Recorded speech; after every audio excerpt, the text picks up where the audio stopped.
যে সম্পত্তি লিখে নিতে বাবাকে 8 দিন তালাবদ্ধ করে রাখলেন মেয়েরা।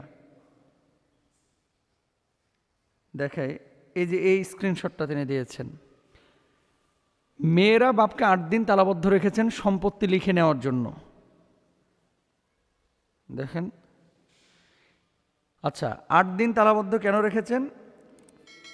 মা মারা গিয়েছে সেই মেয়েদের অনেক আগেই, এখন বাপ আর একটা বিয়ে করেছেন। মেয়েদের ভিতরে একটা জ্বালাপোড়া তৈরি হয়েছে যে সম্পত্তি থেকে তারা বঞ্চিত বা মাহরুম হয়ে যান কিনা। আচ্ছা কোথায় লিখেছে, কোথায় ঘটেছে? কুলকুঠি ইউনিয়নের সরৈগ্রাম থেকে তাকে উদ্ধার করা হয়েছে। এটা হচ্ছে আপনার নলছিটি উপজেলার ঘটনা। পরবর্তীতে প্রশাসনের লোকজন যেয়ে এই বাবাকে উদ্ধার করা হয়। মোশাররফ হোসেন তালুকদার বলেন, আমার স্ত্রী মারা যাওয়ার পর আমি মেয়েদের অনুমতি নিয়ে বিয়ে করি। দ্বিতীয় স্ত্রীকে নিয়ে নলছিটিতে ভাড়া থাকি। গত 19 নভেম্বর আমাকে ধরে এনে মেয়ের বাড়িতে তালাবদ্ধ করে রাখা হয়।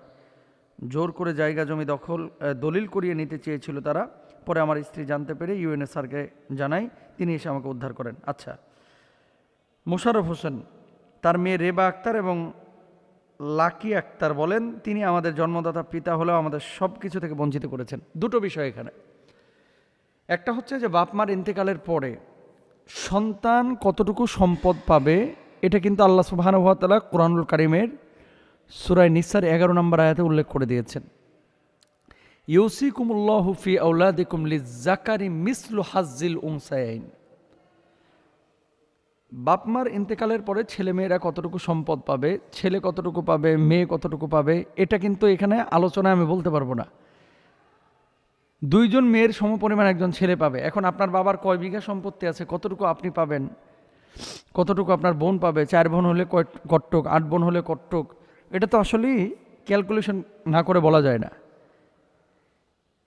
ভাই মোশাররফ হোসেন, আপনি দ্বিতীয় বিয়ে করেছেন। বিয়ে করার পরে আপনি মারা যাওয়ার পরে আপনার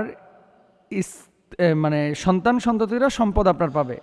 আমাদের সমাজে কিছু ছেলেমেয়েরা আছে যে যারা অস্থির হয়ে যায় সম্পত্তি পাওয়ার জন্য।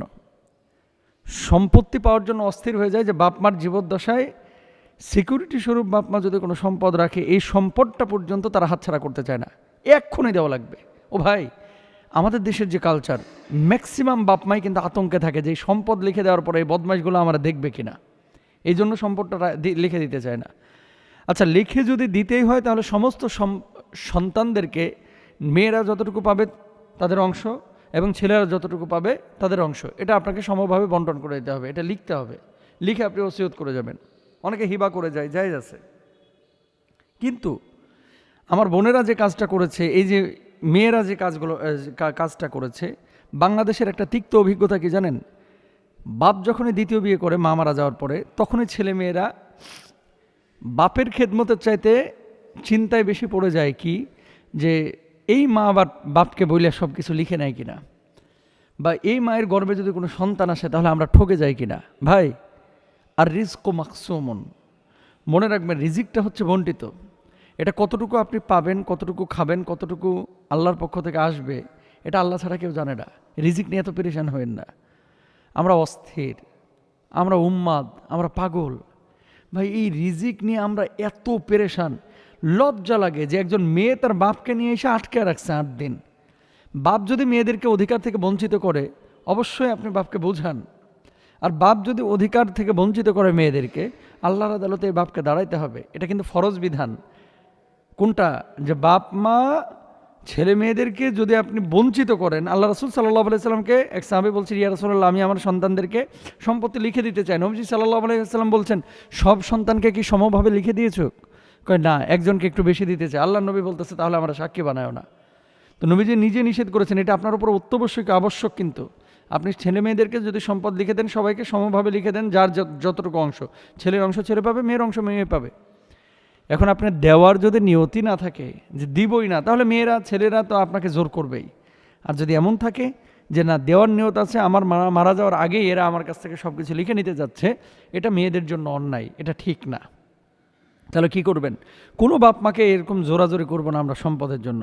আর বাপ মাকে বলবো যে আপনারা ওসিয়ত করে যাবেন, যতদিন আমি বেঁচে থাকবো তোরা কোনো সম্পদ পাবি না, আমি মারা যাওয়ার পরে যার যতটুকু অংশ শেষ ততটুকু অংশ তোরা নিয়ে যাবি। এইভাবে যদি হয় তাহলে এটা সুন্দর হয়। যে কাজটি করেছেন আমাদের বোনেরা, আমাদের মায়েরা, আমাদের মেয়েরা, হ্যাঁ, এটা উচিত হয় নাই। এরকম অহরহ ঘটনা কিন্তু ঘটছে যে বাপের সম্পত্তি পাচ্ছে না দেখে সম্পর্ক শেষ। ইসলাম যে সম্পত্তির কথা বলেছে এটা আপনার ইন্তেকালের পরে, ইন্তেকালের আগে না। ইন্তেকালের আগে যদি দেয় তাহলে জায়েজ আছে, কিন্তু আপনি জোরাজোরি করতে পারেন না। এই টাকার মালিক তো আপনি না, আপনার বাপ। এই টাকার মালিক আপনি না, আপনার মা। তাহলে কেন জোরাজোরি করতেছেন? এগুলো সমাজের মধ্যে একটা ভাইরাস আকারে ছড়িয়ে পড়েছে। এগুলো উচিত না, ঠিক না। আল্লাহ বুঝদান করুক।